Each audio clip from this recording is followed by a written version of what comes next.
Should not be too expensive कि लोगों को लगे कि यार इससे अच्छा तो रेस्टोरेंट में चले जाएं, और it should not be too dirt cheap कि आपकी कॉस्ट ही ना निकले या फिर स्ट्रीट फूड से आपका कंपैरिजन होना शुरू।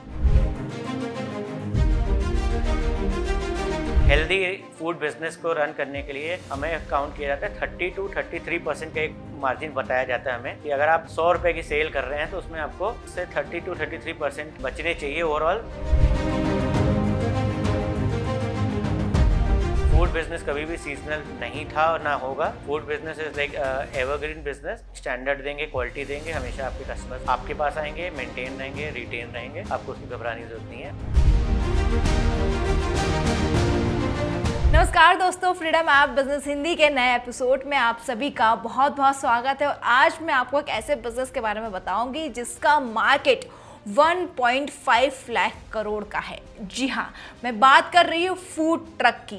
इस बिजनेस को शुरू करने के लिए कितना इन्वेस्टमेंट रहेगा, क्या प्रॉफिट रहेगा, कैसे आप इस बिजनेस को शुरू कर सकते हैं, सब कुछ आज के इस वीडियो में आपको देखने को मिलेगा। इस वीडियो की सबसे खास बात यह है कि इस वीडियो में आज मैं नहीं बल्कि हमारे मेंटोर आपको बताएंगे कि कैसे इस बिजनेस को शुरू किया जा सकता है, जो कि पिछले 10 सालों से इस इंडस्ट्री में काम कर रहे हैं। तो मिलते हैं तनप्रीत सिंह जी से और जानते हैं कि कैसे कर सकते हैं हम अपना फूड ट्रक का बिजनेस शुरू। फिक्स कॉस्ट, देखिए सबसे बड़ी फिक्स कॉस्ट तो हमारी फूड ट्रक को की बनाने की है। तो सबसे पहले व्हीकल का इन्वेस्टमेंट हो गया, देन उसको फैब्रिकेट कराने का इन्वेस्टमेंट हो गया, जो वन टाइम इन्वेस्टमेंट है, जो जब तक आप फूड ट्रक रन करेंगे वो रहेगा।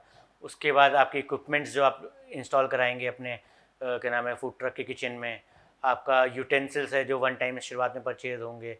ये तो आपकी बेसिक फूड फिक्स कॉस्ट रहती हैं।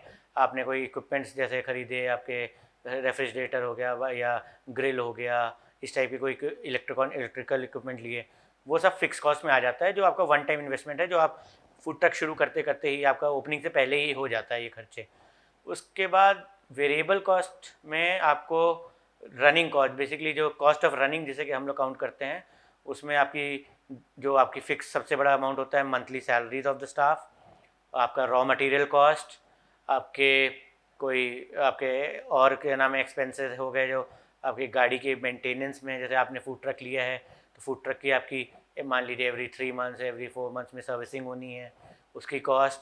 आप इलेक्ट्रिसिटी कहाँ से सोर्स कर रहे हैं, चाहे वो इन्वर्टर से कर रहे हैं या जेनसेट से कर रहे हैं, तो उसका जो भी आपका मंथली क्या नाम है इलेक्ट्रिसिटी बिल जैसा भी जिस भी फॉर्म में आ रहा है वो एक कॉस्ट हो गई। तो ये सारी वेरिएबल कॉस्ट्स हैं जो आपको रेगुलर बेसिस पे आती रहेगी। सबसे बड़ा होता है उसमें स्टाफ सैलरी और आपका raw material cost. Pricing is very critical thing to decide. क्या होता है, pricing is very important also, just because कि प्राइस से ही आपका कस्टमर क्लाइंटल बनता है और डिसाइड होता है। आपका वही फूड क्वालिटी बहुत ज़्यादा जस्टिफाई करती है आपके प्राइस को, और आपका कैसा क्लाइंटल उस फूड क्वालिटी के अकॉर्डिंग बन रहा है वो डिपेंड करता है। तो प्राइसिंग का कोई ऐसा फिक्स कहीं बुक में या कोई रूल नहीं है कि क्या बनता है, क्योंकि आप देखे होंगे स्ट्रीट में मोमोज़ मिलते हैं वही 30 रुपीज़ में मिलते हैं, वही चीज़ आप थोड़ा सा स्टैंडर्ड जगह पे खाएंगे तो 100 रुपीज़ में मिलते हैं, वही सेम मोमोज़ आप क्या नाम है रेस्टोरेंट में खाएंगे तो 250 रुपीज़ में मिलते हैं। It all depends on the quality, the place where you are serving it, the style you are serving it. तो ये खाने में तो टेस्ट, क्वालिटी एंड प्रेजेंटेशन, ये 3 फैक्टर्स हैं जो आपके सारे चीज़ को जस्टिफाई करते हैं, प्राइस को भी जस्टिफाई करते हैं। प्राइसिंग आप वैसे रखेंगे कि आप जैसे फूड ट्रक चला रहे हैं तो फूड ट्रक में सबसे इंपॉर्टेंट प्राइसिंग है कि it should not be too expensive कि लोगों को लगे कि यार इससे अच्छा तो रेस्टोरेंट में चले जाएँ, और it should not be too dirt cheap कि आपकी कॉस्ट ही ना निकले या फिर स्ट्रीट फूड से आपका कंपैरिजन होना शुरू है। आपको अपने आप को थोड़ा प्रीमियम में प्राइस करना पड़ेगा, not premium in terms of restaurant, in terms of compare to the street food.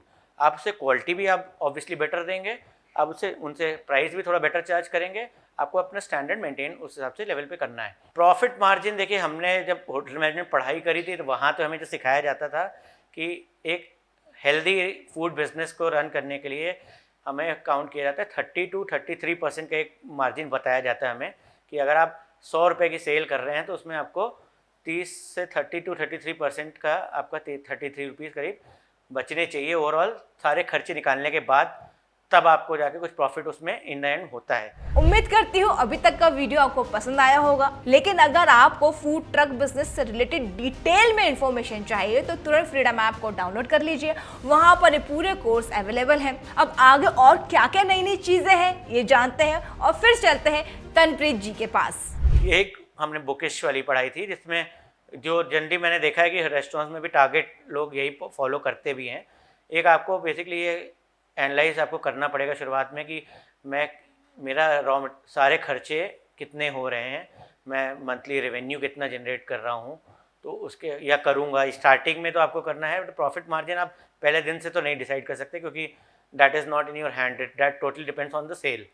तो आप एक एवरेज बिल्कुल लेके चल सकते हो कि मेरा एक टारगेट है कि मैं शुरुआत पहले महीने 1 लाख की सेल करूँगा, तो उसमें मैं 30,000 का एटलीस्ट सारे खर्चे निकाल के, जिसमें मेरा क्या नाम है स्टाफ की सैलरीज होंगी, मेरी रॉ मटेरियल की कॉस्ट होगी, मेरी फ्यूल के एक्सपेंसेस, मेरा गैस के एक्सपेंसेस, मेरे इलेक्ट्रिसिटी के एक्सपेंसेस, सब माइनस करने के बाद एटलीस्ट 30,000 रुपये का आपको उसमें कुछ बचेगा। तब आप उसमें भी और छोटे मोटे खर्चे होते हैं जो इस बिज़नेस में रेकरिंग होते हैं, जो आपको टाइम टू टाइम पता चलता है। कुछ यूटेंसिल्स में ब्रेकेज हो गया, कहीं आपको कोई स्टाफ है आपको एडवांस देना पड़ गया, किसी उसकी तबीयत ख़राब है, बहुत सारे फैक्टर्स होते हैं जिसमें आपको ऑन एंड ऑफ एक्सपेंसेस बढ़ते घटते रहते हैं।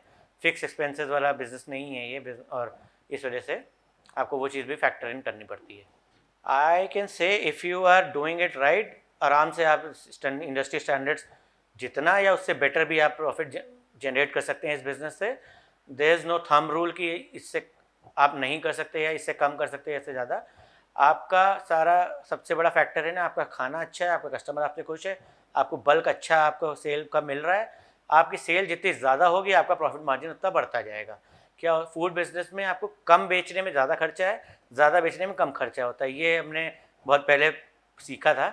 आप कोई केटरिंग बिजनेस का रूल यही होता है कि आप बल्क में बनाते हैं तो आपको कॉस्टिंग कम आती है। आप कोई चीज़ थोड़ी सी बनाएंगे तो आपको क्या नाम है कॉस्टिंग भी ज़्यादा आएगी, और अगर वो बिका नहीं तो वेस्टेज भी ज़्यादा होता है। जितना मिनिमम वेस्टेज आप रखेंगे और जितना ज़्यादा आप आगे सेल करेंगे, जितना बल्क आपका अचीव करेंगे, आपका प्रॉफिट मार्जिन उतना ग्रो करेगा। अच्छा प्रॉफिट मार्जिन होता है, सबसे पहले तो आपको अपना एक हेल्दी अकाउंट्स मेंटेन करना पड़ता है। आप सबसे पहली चीज़ कि आपको डेली का आपका इनफ्लो, आप चाहे सॉफ्टवेयर कोई ले सकते हैं, नहीं तो अपने घर पे अपने लैपटॉप पे ही बना सकते हैं। नहीं लैपटॉप एक्सेस है तो आप अपने घर में एक डायरी टाइप भी मेंटेन कर सकते हैं कि आपकी एवरेज डेली एक्सपेंसेस कहाँ हैं, वो पूरे एक्सपेंसेस आपके नोट डाउन होने चाहिए। आपकी डेली जितनी सेल हो रही है वो नोट डाउन होनी चाहिए। आप उस डेली कॉस्ट ऑफ रनिंग में आप उस सेल से कितना रेवेन्यू निकाल के खर्चे कर रहे हैं। तो basically at the end of the month आपको पता होना चाहिए कि आपके कितने रेवेन्यू हुआ है, कितना एक्सपेंसेस हुए हैं, कितने आपके एक्चुअली उसमें से बचाया है। तो ये सारी चीज़ें आपको देखना पड़ेगा। आप कुछ लोग ज़्यादा अपने सीए के थ्रू भी कराते हैं, कुछ लोग पर्सनली भी करते हैं, तो ये कोई थंब रूल नहीं है, बट ये है कि आप अच्छा मार्जिन इससे जनरेट कर सकते हैं। और किसी भी फॉर्म में आपको बस उसको टाइमली एनालाइज करते रहना चाहिए, और आप कोशिश ये करें कि आप उस फॉर्म से जो भी आप एक्सपेंसेस कर रहे हैं वो आप अपने बिजनेस पे ही री इन्वेस्ट करें। फूड बिजनेस कभी भी सीजनल नहीं था और ना होगा। Food business is like evergreen business.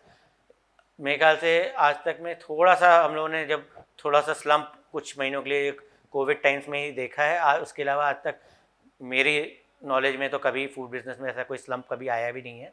खाना लोग खाएंगे ही, आप स्टैंडर्ड देंगे, क्वालिटी देंगे, हमेशा आपके कस्टमर्स आपके पास आएंगे, मेंटेन रहेंगे, रिटेन रहेंगे। आपको उसकी घबराने की ज़रूरत नहीं है। आपको बस फूड में के एक्सपेरिमेंट करते रहना चाहिए, नई डिशेस ऑफर करते रहिए, अपनी क्वालिटी मेंटेन रखिए, हाइजीन मेंटेन रखिए। Food business is good to go. फिलहाल इस वीडियो में इतना ही। उम्मीद है आपको ये वीडियो पसंद आया होगा। अगर पसंद आया है तो इस चैनल को सब्सक्राइब करना बिल्कुल मत भूलिएगा। वीडियो को लाइक शेयर जरूर करिएगा। आपका एक एक कमेंट हमारे लिए बहुत इंपॉर्टेंट है, तो इसे भी करना बिल्कुल भी मत भूलिएगा। इस वीडियो को एंड तक देखने के लिए दिल से शुक्रिया। आई होप आप सभी खुश होंगे, तंदुरुस्त होंगे, अपने आसपास वालों को ऐसे ही खुश रखिए। Thank you.